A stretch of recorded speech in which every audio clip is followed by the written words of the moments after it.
بسم اللہ الرحمن الرحیم۔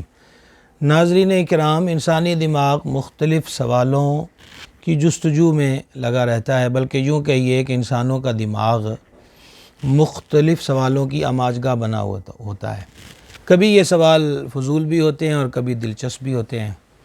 انہی سوالوں میں سے ایک سوال اور عوام کے اندر اس پر مختلف قسم کی آراء پائی جاتی ہیں کہ قیامت والے دن جب لوگوں کو پکارا جائے گا تو کیا ان کے ناموں کے ساتھ ان کی والدہ کا نام لیا جائے گا یا ان کے والد کے نام سے ان کو پکارا جائے گا؟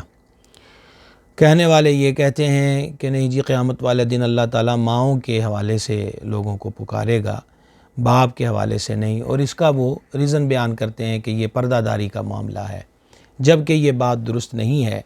مشکوٰۃ شریف کے اندر ابو داؤد شریف اور مسند احمد کے حوالے سے حدیث شریف ہے۔ حضرت ابو درداء رضی اللہ تعالی عنہ اس کو روایت کرتے ہیں، قال رسول اللہ صلی اللہ تعالی علیہ وسلم تدعون یوم القیامت باسمائکم و اسماء آبائکم، فرما قیامت والے دن تمہیں تمہارے اور تمہارے باپوں کے نام سے پکارا جائے گا، فاحسنوا اسماءکم، تو لہٰذا تم اپنے اچھے نام رکھو۔ اس حدیث پاک سے دو باتیں معلوم ہوئیں، ایک یہ کہ قیامت والے دن باپوں کے نام سے بندوں کو بلایا جائے گا، اور دوسرا یہ کہ ہمیں تلقین کی گئی کہ ہم جدت کے پیچھے نہ بھاگیں، اچھا نام رکھیں تاکہ قیامت والے دن جب ہمارا نام لیا جائے تو وہ بہتر نام ہو۔